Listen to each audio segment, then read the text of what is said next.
Hello everyone and welcome back to another AFK journey video. So I have some very unfortunate news about the final Aurora squad of Azora Ravaged.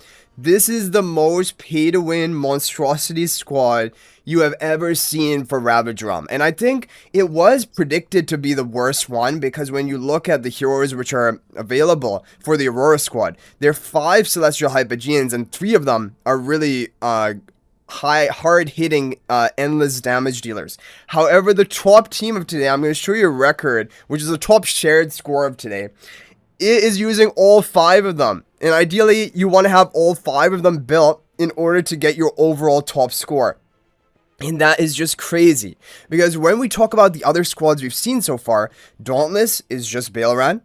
Like, you don't need any other Celestial Hypogean. Sylvan, Twins, and MEHIRA. And even MEHIRA works at low copies. Immortal, you don't really need any Celestial Hypogean. You just want Pandora and even Laios. But this Aurora squad is just going to be brutal. And basically, the problem with that is your Ultimate Siege ranking is your summed up score across all 4 squads, right?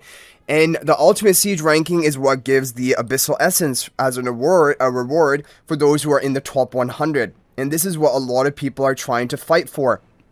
And the Ultimate Siege is going to be summing up all squads. And so if your Aurora squad, you don't have any of these Celestial Hypogeans built, as of right now, there is not any really good performing team. Like the top score I've seen for like a more free-to-play friendly team is around 16 trillion damage. You can see the record on the screen right now. But the problem with that is it's also using Phraesto.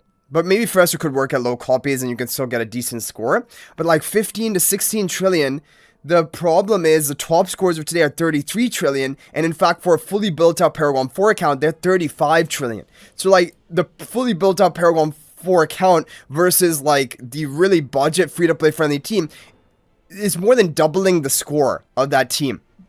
And that is kind of ridiculous. Honestly speaking, I think that I don't know, some balancing definitely had to happen for this squad, and the major problem is having Aliceth in here along with all of the other heroes. Now, I guess one good thing is that if you have built up Aliceth, then you can run some good even solo Aliceth teams or Aliceth plus Phraesto teams. So I'm going to show you on the screen right now a record. 28.8 trillion, which is a really good score, Aliceth plus Phraesto combo team, and probably can work at low copies of Phraesto. So if you've invested into Aliceth and you're a newer player, you can probably lock in a reasonable score for Aurora squad, and that is good news for people who've invested into Aliceth. The real problem is for the people who are newer players, who haven't invested Aliceth, haven't invested Harak. They're really gonna suffer for this Ravaged. Basically, this Aurora squad is going to be out of the question for competing in, and then the problem is it's going to affect your overall Ultimate Siege ranking at the end, those final 3 days when you're adding up the score across all squads.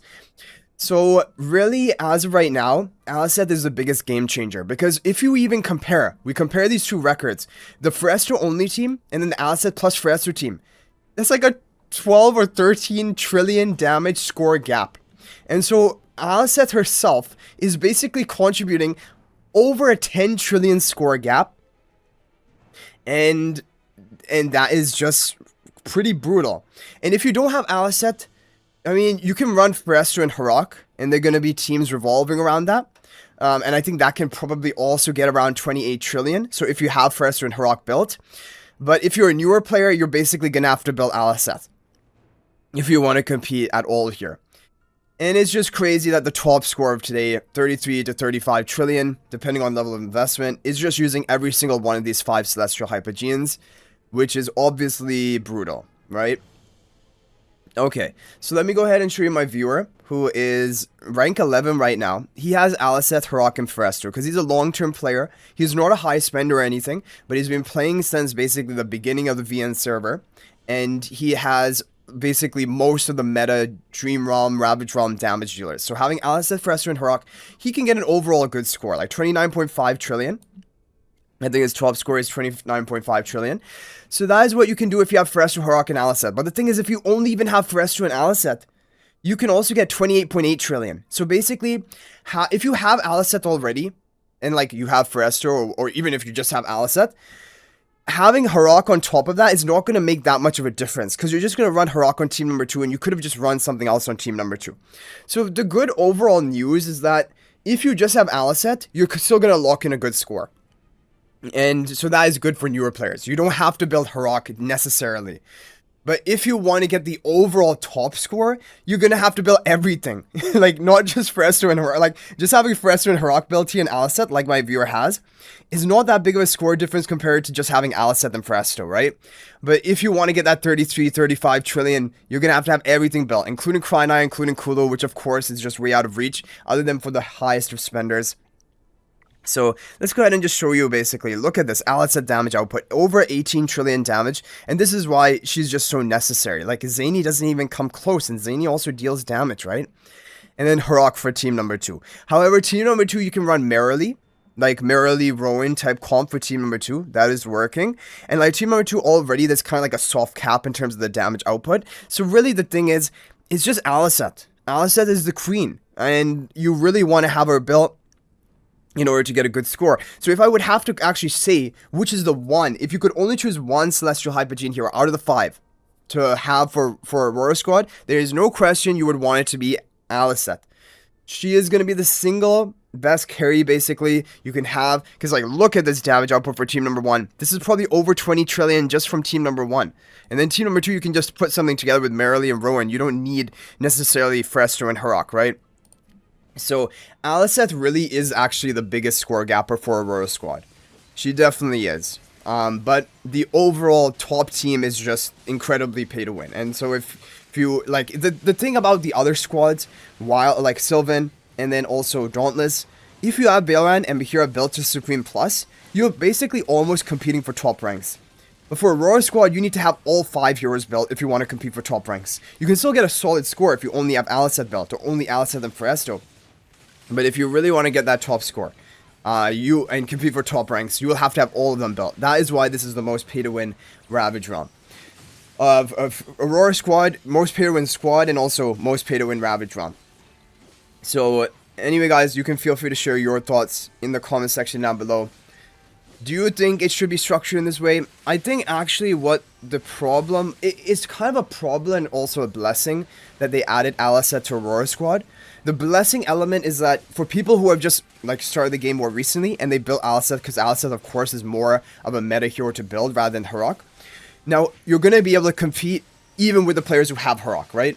Just by having Aliceth. So that's really good news for the players who have built up Aliceth and having her in the Aurora squad, because it makes Harak less of a priority. But if you want to be min-maxing the overall top team, you will have to build everything. Like the whole set of all 5 Celestial Hypogean heroes for this squad. So yeah, this is just a really solid team, right? Like, Aliceth is just dealing massive damage. And I believe my viewer has shared a replay, told me, in the stranger chat from someone who got 32 trillion. So let's try to find... Okay, this one might be it. Okay, so here's the alternate formation, which is having Aliceth and Krynai on team 2, and Harak and Phraesto on team 1. So this will show you can still get a really good score on team 1, and obviously that means overall you'll get a good score if you have Phraesto and Harak. So basically, if you have Phraesto and Harak, you're going to be in good shape. If you have Phraesto and Aliceth, you're going to be in good shape. If you only have Aliceth, you're also going to be in good shape. The problem is if you don't have any of those. If you don't have Phraesto Harak combo, you don't have Aliceth, then you're going to really struggle. There's just basically no good team for the super free-to-play budget options, and so there's going to just be a massive score gap. Like 10 trillion damage score gap. You guys saw the free-to-play team we showed 16.6 trillion, and the Aliceth solo team is hitting more than 10 trillion damage higher than that. So... But anyway guys, this is obviously important to know about, so you can at least mentally prepare yourself. And if you were on the fence about building Aliceth, basically Aliceth is the most impactful hero to be building from this season, out of the Celestial Hypogeans. There's no question about that. But if you already have Phraesto and Harak, you can just run Phraesto, Harak, and Ravaged. You don't need Aliceth, right? So there's not going to be a huge score gap between those two teams. So that's another thing to consider. But overall, Aliceth is just a really solid hero to be building up on your account, even if you have Phraesto and Harak. So like my viewer has done, he also has built up Aliceth, even though he has Phraesto and Harak, because it just has value in Dream Realm. So anyway guys, that's going to be it for this video. Hopefully it's helpful. Let me know your thoughts in the comment section down below. And good luck preparing for all of this. As for the charm lineup, we can look at the charms which have been equipped. Again, I think it will need more experimentation and more testing before we know the best in-slot charms for sure. But if we take a look at the charms that my viewer has, he has Hugin on the Mystic, Zany on the Gale, Aliceth on Arcane, Sonya on the Arcane, Faye on the Arcane, Phraesto on the Sorcery, Harak on the Balanced, which probably are best, and Arcane on the Kulu. Arcane on the Kulu.